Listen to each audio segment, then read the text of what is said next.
I had to come all the way to Vegas to see this car because guess who didn't invite me to go to the press conference? That's right, unbelievably, Toyota hasn't called your boy.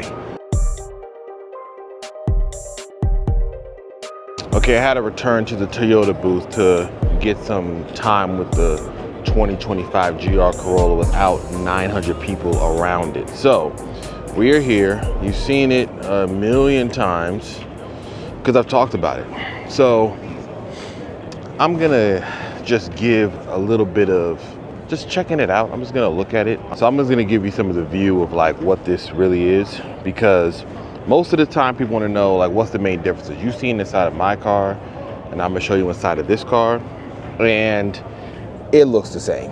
You can tell from the seats, this is the same Premium Plus model, same way the seats are adjusted. I'm gonna sit inside real quick. Same dash. Now, here's one thing I did not know. They moved the IMT button.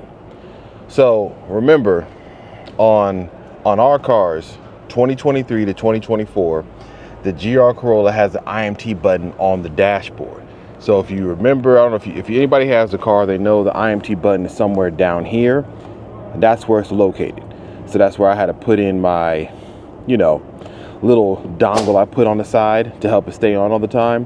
This particular one, heated windshield, heated steering wheel, odometer, lights. These are the same, save for this has 2 extra buttons, features like the heated steering wheel, windshield, because that's the cold weather climate package, which I do not have in my car because I live in Texas. But the IMT button has been moved to here. Now, that's not really that big of a deal, but it's one of those small little quirky things that they changed out and they moved around as well. What you can't see that they did say they changed is that on the GR4, the push track 30, 70, 50, 50, 60, 40 split, it's not variable, meaning the 30, 70 will shift and change depending on, I guess, whatever the car is telling it to do. It's probably made so that it can help reduce how many times the all-wheel drive says it's overheating and switches to 2-wheel drive. So you can't just lock it into 30-70. It moves back and forth between 30-70 and 60-40. The button though looks the same. The button looks identical. Same thing here. Piano black still exists. Unfortunately, you can see the fingerprints all over this thing that people have been doing since they've been in and out of this car. But the other soft touch materials that they were talking about that they did remain the same. Like this is the same here. The benefit here is that now there's dual climate. As you can see, there's like auto button, there's climate control over here. So there's dual climate control, which I do like.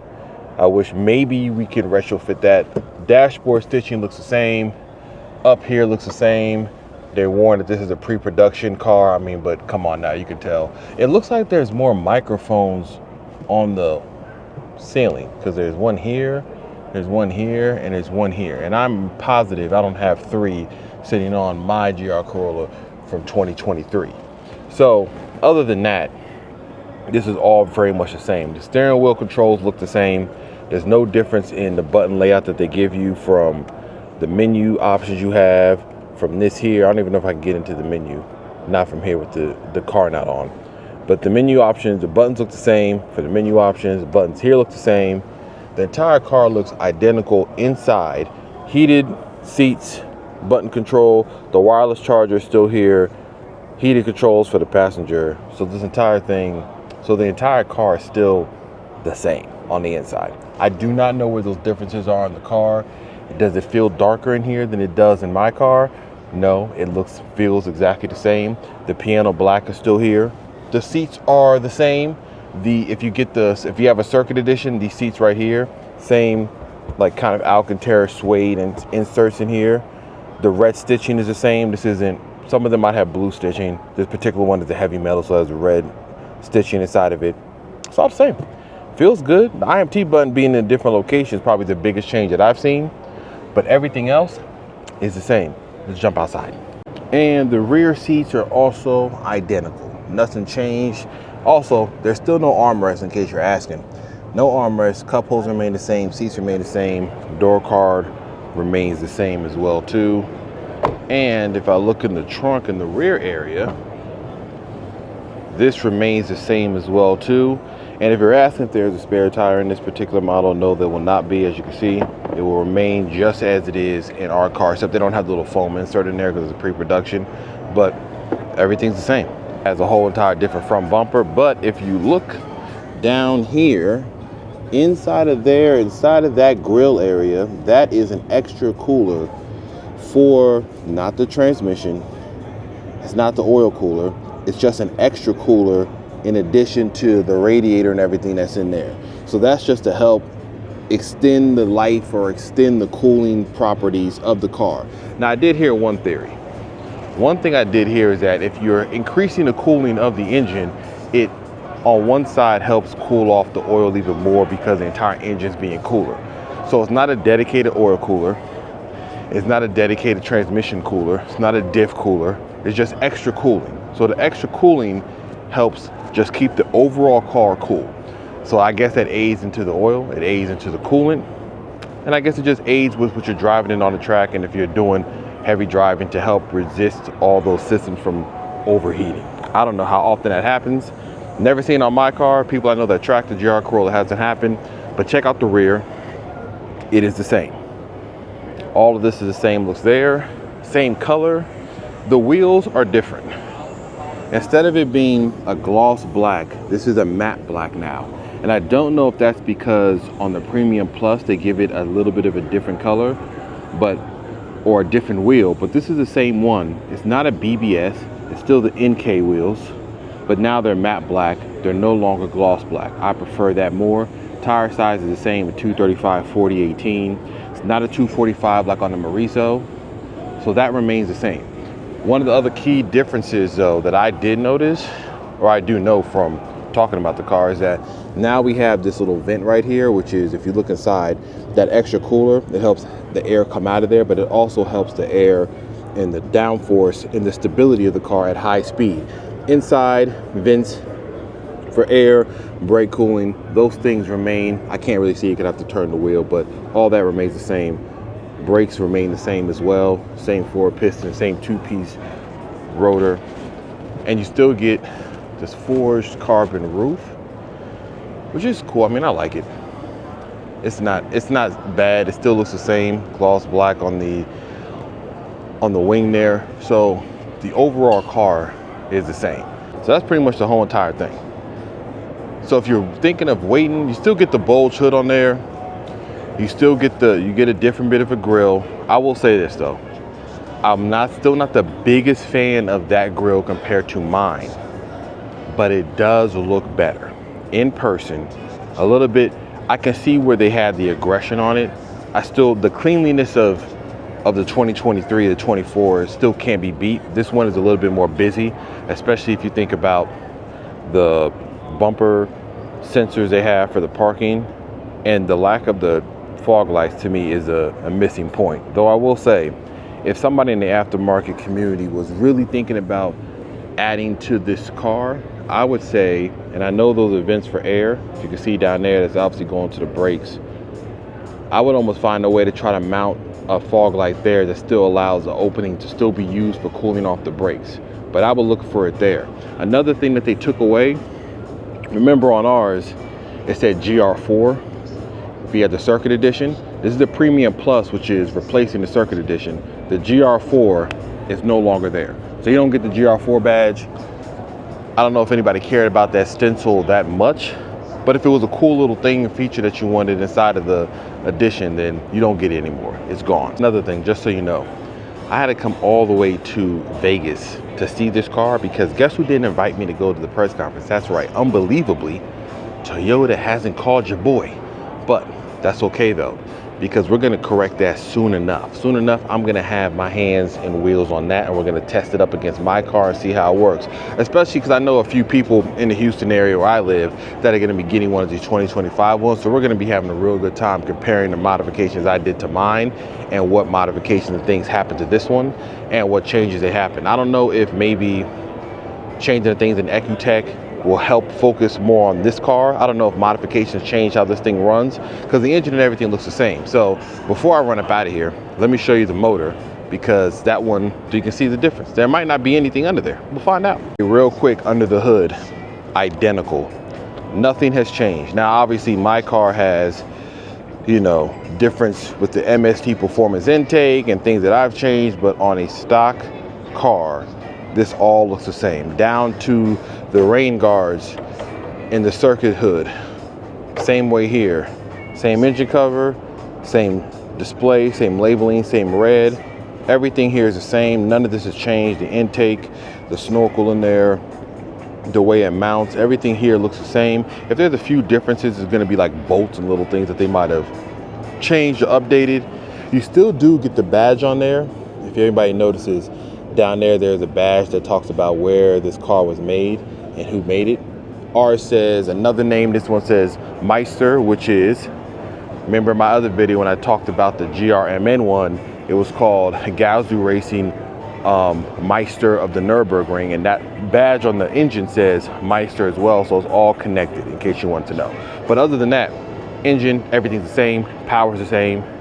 The difference here is that this has the same amount of torque as the Morizo one has. So we're talking about 295 foot-pounds of torque as opposed to the 273 or so that the 2023 to 24 has, but the horsepower remains 300.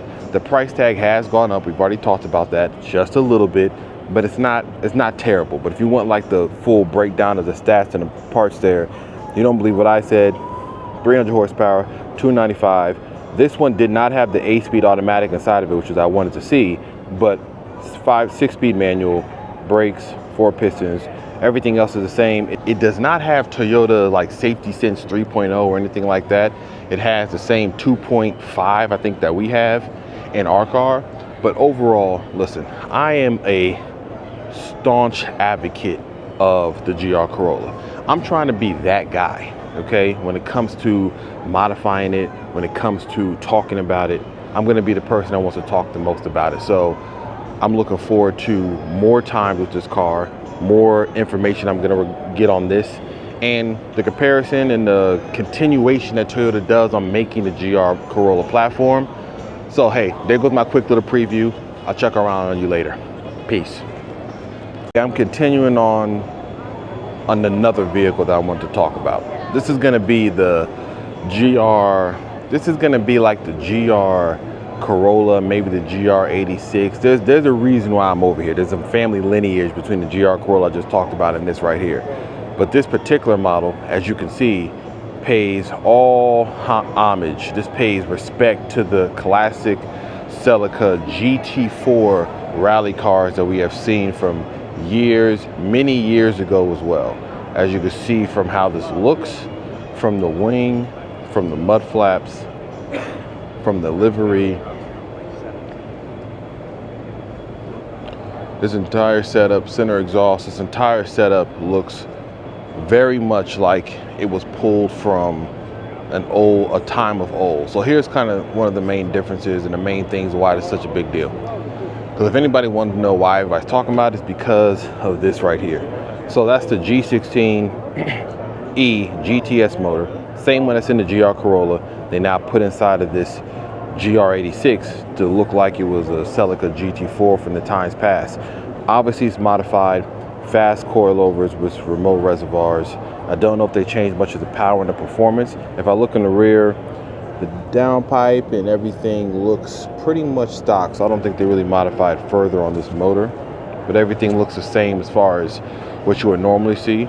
Sans the snorkel is not on there because clearly this whole entire front shroud has been modified to host these rally lights that they have on the front.